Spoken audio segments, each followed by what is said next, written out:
see this.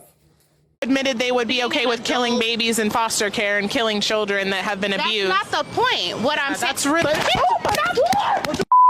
Stop telling me.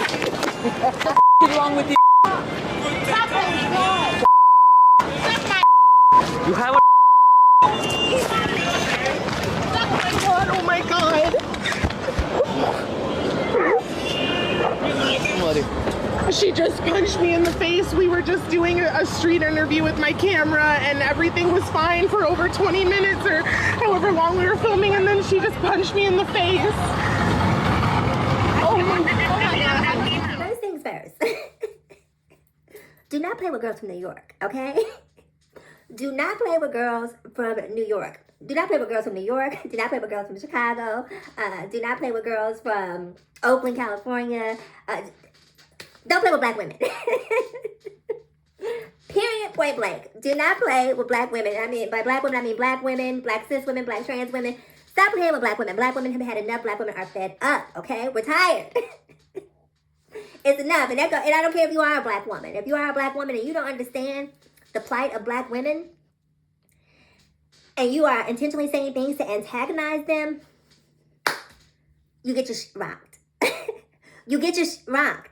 And I feel really bad for the girl in the video, you know, honestly, even though it's, I don't want to say I get a sense of satisfaction, but I'll definitely say I understand. It's just like in 2025, we are just reaching a boiling point where people are just so frustrated with people just thinking that you can say and do whatever you want to do. We get it. You are pro-life. And I support your right to be pro-life. Be pro-life. But why are you all up in other people's vaginas? Why does it matter to you whether or not someone else makes a different choice from the choices that you are making? You don't have the right to control other people's bodies. Whether you agree or disagree, it's not your body.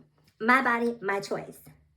That's why when we talk about reproductive rights, even as a trans woman, even though as a trans woman I cannot reproduce, I understand, keep your hands off my body. I understand white men who are not in the position that I am trying to create legislations and laws that prevent me from being in control of my body. It's my body, it's my choice, it's not yours. If you don't like it, don't do it. And so when I watched this video, again, if you're gonna be out here doing street interviews with girls from New York, oh my God, you must be prepared. And clearly she was not prepared. And I don't know what's gonna happen to the young lady who mollywopped her, but I hope for, and here's the thing, let me say this. When you are antagonizing somebody, when you are poking the sleeping bear, you don't know what a person's life experiences may have been, right? You don't know if this young lady has been in the foster care system, if she's been abused in the many ways that you can be abused. You don't know what sort of trauma she's carrying in her body, because that reaction to me, it was triggered on a deeper level. What you were saying when you were interviewing her, the way you were minimizing her points and not hearing what she was saying, you were stepping on her trauma as if it wasn't real. And what you saw was a person who was no longer indefensible. They had finally gotten a voice. They had finally had the tools to fight and stand up for themselves. And they're just simply tired of people just not respecting their rights to be in control of their bodies. I'm going to tell you guys a real quick story. This happened to me about 2 weeks ago. Coming home from work, 7:30 at night. Pull up to my apartment complex. It's a car at the gate, right? And the car is blocking the gate, so I can't get in. So I have the key, the code to get in. So I pull up to try to open the gate so that that person can follow me in. They pull up to cut me off, right? Cool. You were here first. You have the right of way. I'm not going to fight you on that. Finally, they figure out how to open the gate. The gate opens.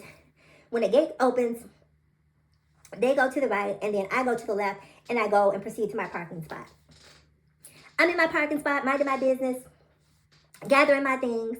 And all of a sudden, I hear pat, pat, pat, pat, pat, pat, pat, pat on my car window. And I look, and it's some crazy white man frothing at the mouth, right? You cut me off, lady. You cut me off. Like he is level 10, okay? Level 10. Now, I got, all the things I need to make sure that I'm protected. I'll just put it to you that way. And in that moment, I forgot that I was even in possession of those things, because once I realized that he was coming at me aggressive and with all of this hostility, I had to match his energy. So without even thinking about it, I pop open my car door and I said, you need to get out my face. I point at this man. This man lunges at my finger and tries to bite it. Now I was fast enough to pull it back so he couldn't bite it. But the audacity to bang on my window, to touch my personal property, and then to try to bite me, you must feel these hands, okay? Win, lose, or draw. I don't care at that point.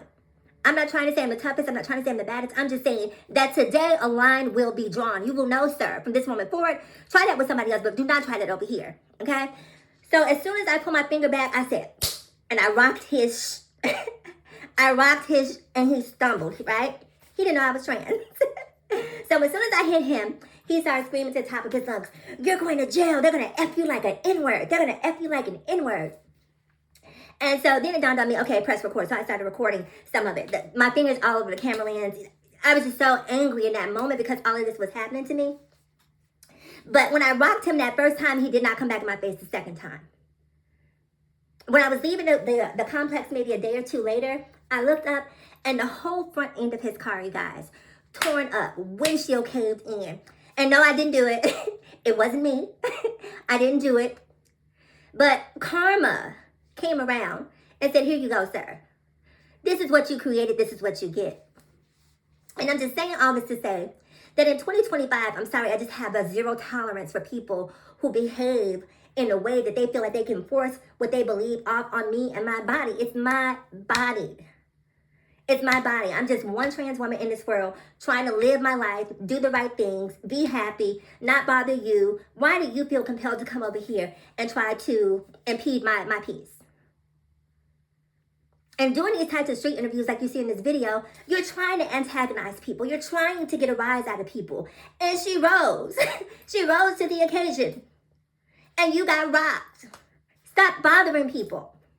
If you don't want to put positive energy in the world, if you don't want to create peace, if you don't want to create healing, don't go out here and try to push buttons and then try to play the victim after you've been pushing buttons. Because if you knock on the right door, somebody's going to open up and invite you in. So I do feel bad that you got rocked. You wanted a viral moment. You got a viral moment. Probably wasn't the viral moment you were hoping for. But you got rocked.